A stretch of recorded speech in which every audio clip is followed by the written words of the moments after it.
നമസ്കാരം. ഇന്നലെ രാത്രി വൈകി എന്നെ ഒരു മുതിർന്ന അഭിഭാഷകൻ വിളിച്ചു. അദ്ദേഹം സർക്കാരിൻ്റെ ഒരു അഭിഭാഷകൻ കൂടിയാണ്. കടുത്ത ഇടതുപക്ഷക്കാരനാണ്. ഇടയ്ക്കിടെ ഞങ്ങൾ തമ്മിൽ രാഷ്ട്രീയ സംവാദം നടത്തും. അദ്ദേഹം കഴിഞ്ഞ കുറേ കാലമായി പറഞ്ഞുകൊണ്ടിരുന്നത് ഇക്കുറി രക്ഷയില്ല, തുടർ ഭരണമുണ്ടാവില്ല, ജനം അത്രമാത്രം വെറുത്തെന്നായിരുന്നു. എന്നാൽ ഇന്നലെ രാത്രി എന്നെ വിളിച്ചിട്ട് പറഞ്ഞു, ഇപ്പോഴത്തെ സ്ഥിതി അടിമുടി തിരിഞ്ഞു മറിഞ്ഞല്ലോ, പിണറായി ഒരിക്കൽ കൂടി അധികാരത്തിലെത്തുമെന്ന് ഉറപ്പാണ്. സർക്കാർ വൃത്തങ്ങൾക്ക് വലിയ ആത്മവിശ്വാസമാണ്. സർക്കാരുമായി ബന്ധപ്പെട്ട് നടത്തിക്കൊണ്ടിരിക്കുന്ന എല്ലാ PR വർക്കുകളും ഗുണപ്രദമാകുന്നു എന്നാണ് വിലയിരുത്തൽ. നമുക്കറിയാം, നമ്മൾ വഴിയിലേക്ക് ഇറങ്ങിയാൽ നമ്മൾ യാത്ര ചെയ്യുന്നില്ലെങ്കിലും നമ്മുടെ മുമ്പിൽ KSRTC ബസ് എത്തപ്പെടും. അത് സകല മനുഷ്യരും എല്ലാ ദിവസവും ഒരു KSRTC ബസ്സെങ്കിലും കാണും. ബസ്സിൻ്റെ 3 വശത്തും സർക്കാരിനെ കുറിച്ചുള്ള മഹത്വജനങ്ങളാണ്. നമ്മൾ ഒരെണ്ണമെങ്കിലും വായിക്കാതെ ഒരിക്കലും കടന്നു പോകില്ല. സത്യം പറഞ്ഞ ഏറ്റവും ഫലപ്രദമായ പരസ്യ വഴിയാണ്. സകലരും ഒന്നല്ല, അതിലുള്ളതെല്ലാം വായിക്കുമെന്നതാണ് വാസ്തവം. അങ്ങനെ ജനങ്ങളുടെ മനസ്സിലേക്ക് അവർ ഒരു തെറ്റായ രൂപരേഖ നൽകുകയാണ്. ബുദ്ധിജീവികളൊക്കെ സോഷ്യൽ മീഡിയയിൽ അത്തരത്തിൽ ക്യാമ്പയിനുമായി രംഗത്തിറങ്ങിയിരിക്കുന്നു. സോഷ്യൽ മീഡിയ നമ്മൾ എപ്പോൾ നോക്കിയാലും എല്ലായിടത്തും വലിയ ക്യാമ്പയിനാണ്. UDFൻ്റെ ദുർഭരണം ഓർമ്മിപ്പിക്കരുത്, നമുക്ക് തുടർഭരണം വേണം എന്ന തരത്തിൽ പ്രഖ്യാപനങ്ങളുണ്ടാവുന്നു. മണിശങ്കർ അയ്യരെ പോലെ, സുഹാസിനിയെ പോലുള്ള പ്രമുഖരെ ഖജനാവിലെ പണം എടുത്തു കൊടുത്ത് ഇവിടെ കൊണ്ടുവന്ന് സെമിനാറുകൾ നടത്തി, ഉച്ചകോടികൾ നടത്തി, പിണറായി സ്തുതികൾ നടത്തിക്കൊണ്ടിരിക്കുന്നു. അങ്ങനെ എല്ലാ അർത്ഥത്തിലും ഒരിക്കൽ കൂടി ഇടതുപക്ഷം ഭരിക്കാനുള്ള ഒരു ബോധപൂർവമായ നീക്കം നടത്തിക്കൊണ്ടിരിക്കുന്നു. അതിനുവേണ്ടി എന്തെല്ലാം പണികൾ ചെയ്യാമോ അതൊക്കെ ചെയ്യുന്നു. അതിൽ പലരും വീണുപോകുന്നുണ്ട് എന്നതിന് തെളിവാണ് യുക്തിവാദികളിൽ പ്രമുഖനായ ആരിഫ് ഹുസൈൻ തെരുവോത്ത് പോലും ഈ ദുർഭരണത്തിൻ്റെ തുടർച്ചയ്ക്ക് വേണ്ടി രംഗത്തിറങ്ങിയിരിക്കുന്നത്. എന്നാൽ ഇടയ്ക്കിടെ സർക്കാരിന് തിരിച്ചടി കിട്ടാറുമുണ്ട്. ഗോവിന്ദൻ മാഷെ മൊയ്തു തിരിച്ചടിച്ചത് ഒരു വലിയ PR ഡിസാസ്റ്റർ ആയിരുന്നു. മൊയ്തു പറഞ്ഞു, എന്നോട് കൊടുക്കാൻ പറഞ്ഞു, തിരിച്ചു കിട്ടുമെന്ന് പറഞ്ഞു, ഞാൻ കൊടുത്തു എന്ന് പറഞ്ഞത് വലിയൊരു തിരിച്ചടിയായിരുന്നു. അത്തരത്തിലൊന്നാണ് നവകേരള സർവേക്ക് ഹൈക്കോടതിയിൽ നിന്നും തിരിച്ചടി കിട്ടിയത്. ഹൈക്കോടതിയുടെ ഡിവിഷൻ ബെഞ്ചാണ് അത് നിയമവിരുദ്ധമാണ് എന്ന് പറഞ്ഞത്. പാർട്ടി സെക്രട്ടറി സർക്കാർ ഉത്തരവിന് മുമ്പ് കത്തയക്കുക, പാർട്ടിയുടെ എല്ലാ ജില്ലാ കമ്മിറ്റി സെക്രട്ടറിമാരും അവരുടെ കീഴ്ഘടകങ്ങളിലേക്ക് കത്തയക്കുക, മുഖ്യമന്ത്രി പിണറായി വിജയൻ തന്നെ പറയുക, 3ാം തുടർഭരണത്തിനുള്ള ആയുധമായി ഇതിനെ മാറ്റണമെന്ന്. അങ്ങനെ എല്ലാ അർത്ഥത്തിലും ഖജനാവിലെ പണമെടുത്തുകൊണ്ട് നവകേരള സർവേ എന്ന പേരിൽ ഒരു തട്ടിപ്പ് നടത്താൻ ഇറങ്ങിപ്പുറപ്പെട്ടപ്പോൾ ഹൈക്കോടതി അതിന് നോ പറഞ്ഞു. സർക്കാർ വലിയ തിരിച്ചടിയായി. പക്ഷേ സർക്കാർ 24 മണിക്കൂർ പോലും എടുത്തില്ല, സുപ്രീം കോടതിയിൽ അപ്പീലുമായി പോയിരിക്കുന്നു. വലിയ അഭിഭാഷകരെ ലക്ഷങ്ങൾ കൊടുത്ത് അവർ എൻഗേജ് ചെയ്യും. നമ്മുടെ നികുതി പണമാണ് അതിനും ചെലവഴിക്കുന്നത്. അതൊന്നും അത്ഭുതപ്പെട്ടിട്ട് കാര്യമില്ല.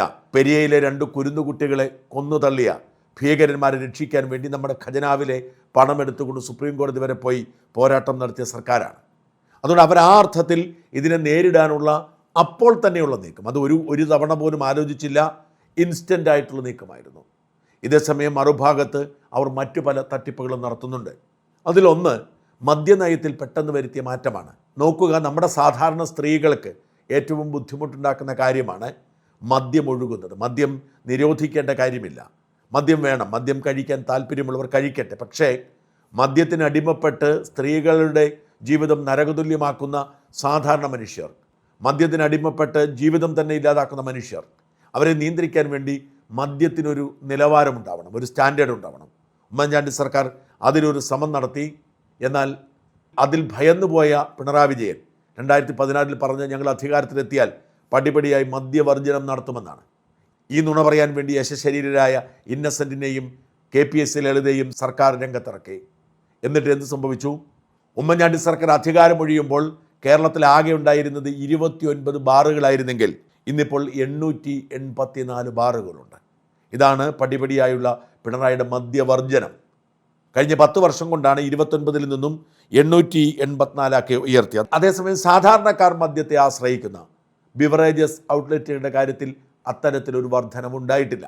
309, 336 ആയതേ ഉള്ളൂ. മാത്രമല്ല അതിലും സാധാരണക്കാർ, ഏറ്റവും സാധാരണക്കാർ ഉപയോഗിക്കുന്ന വലിയ ദോഷം ശരീരത്തിനില്ലാത്ത കള്ള് ഷാപ്പുകളുടെ എണ്ണത്തിൽ കുറവാണ് വന്നത്. 5177 നിന്നും 5171 കുറഞ്ഞു. ഇതാണ് സർക്കാരിൻ്റെ തലതിരിഞ്ഞ മദ്യനയം. എന്നിട്ട് ഇപ്പോൾ ഈ തെരഞ്ഞെടുപ്പ് പടിവാതിൽക്കലെത്തുമ്പോൾ സർക്കാർ ഈ ബാറുകളുടെ സമയപരിധി രാവിലെ 10 മണി മുതൽ രാത്രി 12 മണി വരെ ദീർഘിപ്പിച്ചിരിക്കുന്നു. രാവിലെ 10 തുടങ്ങാൻ നേരത്തെ 11 ആയിരുന്നു. നേരത്തെ 11 അടക്കണമായിരുന്നു, ഇപ്പോൾ 12 അടച്ചാൽ മതി. അങ്ങനെ രാത്രി 12 മണി വരെയാണ്. പ്രത്യേകം പണം കൊടുത്താൽ 3 മണി വരെ തുടരാൻ കഴിയും. ഇങ്ങനെ ഒരു തീരുമാനം ഇപ്പോൾ എടുക്കണമെങ്കിൽ അതിന് പിന്നിൽ വലിയ സാമ്പത്തിക ഇടപാടുണ്ട് എന്ന് തീർച്ചയാണ്. ഈ ബാർ ഉടമകൾ 29 നിന്നും 887 ബാറുകൾ വർദ്ധിച്ചതുപോലും CPM എന്ന രാഷ്ട്രീയ പാർട്ടിയുടെയും നേതാക്കളുടെയും പോക്കറ്റ് വീർപ്പിച്ചുകൊണ്ടാണ്. ഏറ്റവും അധികം കൈക്കൂലി രാഷ്ട്രീയ നേതൃത്വത്തിന് കൊടുക്കുന്നൊരു വിഭാഗം ബാർ ഉടമകളാണ്. അവരെ പറഞ്ഞിട്ട് കാര്യമില്ല. രാഷ്ട്രീയക്കാർക്ക് പണം വീതിച്ചു കൊടുത്താൽ മാത്രമേ അവർക്കത് ചെയ്യാൻ കഴിയൂ. ഉമ്മൻചാണ്ടി സർക്കാരിൻ്റെ കാലത്തെ ബാർ മുതലാളിമാരുടെ വിഹിതം പങ്കുവയ്ക്കുന്നതിനെക്കുറിച്ചുള്ള തർക്കമാണ് ബാറുകളുടെ പൂട്ടലിൽ അവസാനിച്ചത്. അതുകൊണ്ട് അത്തരമൊരു ദുരന്തം ഉണ്ടാവാതിരിക്കാൻ അവർ മുൻകൂട്ടി പണം പിരിച്ചു കൊടുക്കും. ബാർ ഉടമകളെ സംബന്ധിച്ചിടത്തോളം പണം പിരിച്ചു കൊടുക്കുന്നത് പ്രയാസമുള്ള കാര്യമല്ല. അതുകൊണ്ട് ഇക്കുറി അവർ പെട്ടെന്ന് 1 മണിക്കൂർ കൂട്ടിയെടുക്കാൻ തീരുമാനമുണ്ടാക്കാൻ ഈ തെരഞ്ഞെടുപ്പിന് മുൻപ് അവർ എത്ര പണം മുടക്കിയിട്ടുണ്ടാവും? ആ പണം CPM നേതാക്കളുടെ പോക്കറ്റിലാണോ, മന്ത്രിമാരുടെ പോക്കറ്റിലാണോ, മുഖ്യമന്ത്രിയുടെ പോക്കറ്റിലാണോ, അതോ പാർട്ടി ഫണ്ടിലാണോ എന്ന് മാത്രം അറിയേണ്ടതുള്ളൂ. അല്ലെങ്കിൽ പിന്നെ ഇങ്ങനെയൊരു സഹായം ചെയ്തു കൊടുക്കും മന്ത്രിസഭ പോലും അറിയാതെ. നേരത്തെ പലതവണയായി അവർ ആവശ്യപ്പെട്ടുകൊണ്ടിരിക്കുന്നതാണ്. തെരഞ്ഞെടുപ്പിന് തൊട്ട് മുൻപ് പോക്കറ്റ് വീർപ്പിക്കാൻ വേണ്ടി ചെയ്തു എന്ന് തീർച്ചയാണ്. സമാനമായി തന്നെ കാണേണ്ട ഒന്നാണ് വോട്ടുറപ്പിക്കാൻ വേണ്ടി ഇപ്പോൾ ഭിന്നശേഷി സംവരണ വിധിയിൽ സർക്കാർ എടുത്തിരിക്കുന്ന നിലപാട്. ആ വിഷയത്തെക്കുറിച്ച് പലർക്കും വ്യക്തമായ ധാരണയില്ല.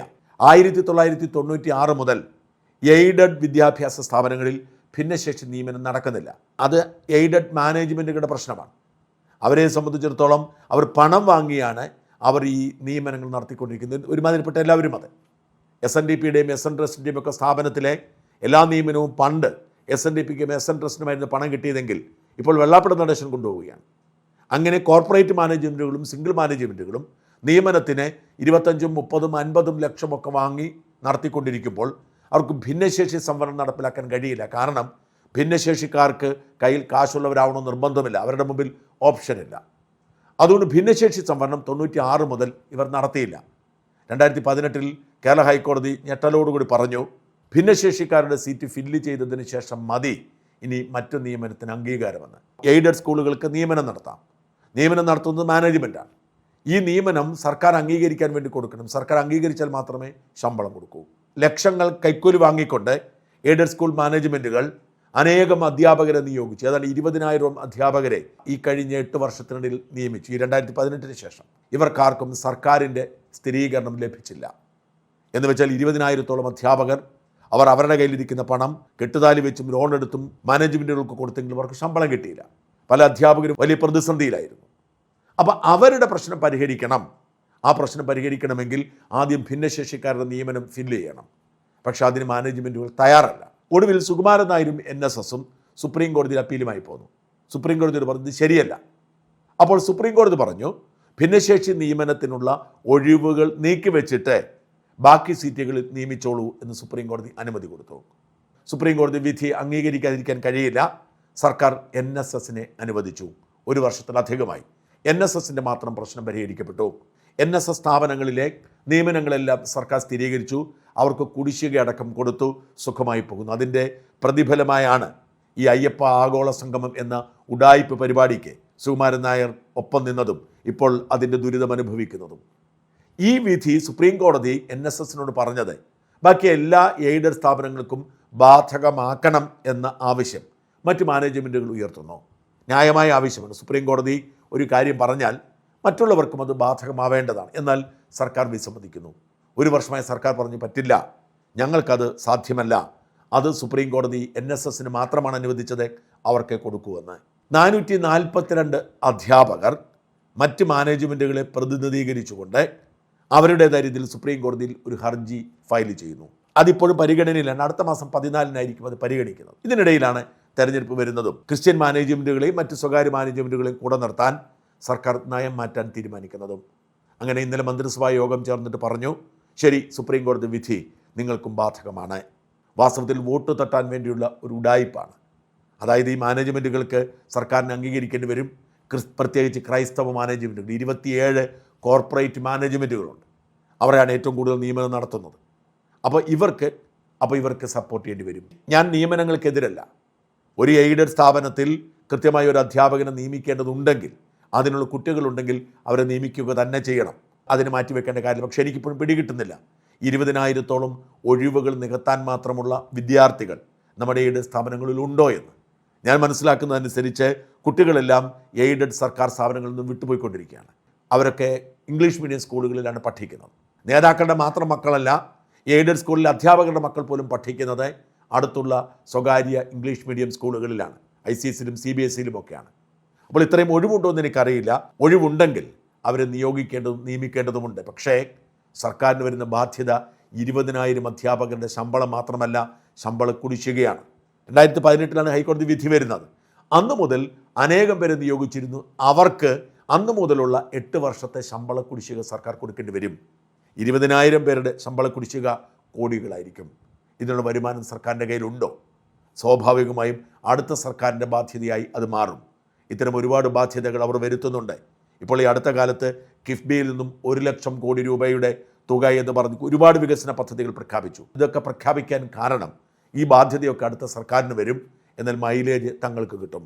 ഇപ്പോൾ 20,000 അധ്യാപകരെ നിയോഗിക്കാനുള്ള തീരുമാനം ക്രിസ്ത്യൻ മാനേജ്മെൻറ്റുകളെ പ്രത്യേകിച്ച് ഇഷ്ടപ്പെടുത്തും. ആ ഒരു ജനപ്രീതി കിട്ടുമ്പോൾ അവർ ഈ ബാർ ലൈസൻസ് വിഷയത്തിൽ പോലും ബഹളം വയ്ക്കാതിരിക്കും. അതൊരു തന്ത്രപരമായ നീക്കമാണ്. പക്ഷേ ഈ ബാധ്യത എങ്ങനെ കൈകാര്യം ചെയ്യും? ഇത് ഗൗരവമേറിയ വിഷയമാണ്. അത് ജനങ്ങളെ കബളിപ്പിക്കാൻ വേണ്ടി ഏതറ്റം വരെ പോകാൻ സർക്കാർ ശ്രമിച്ചുകൊണ്ടിരിക്കുന്നു.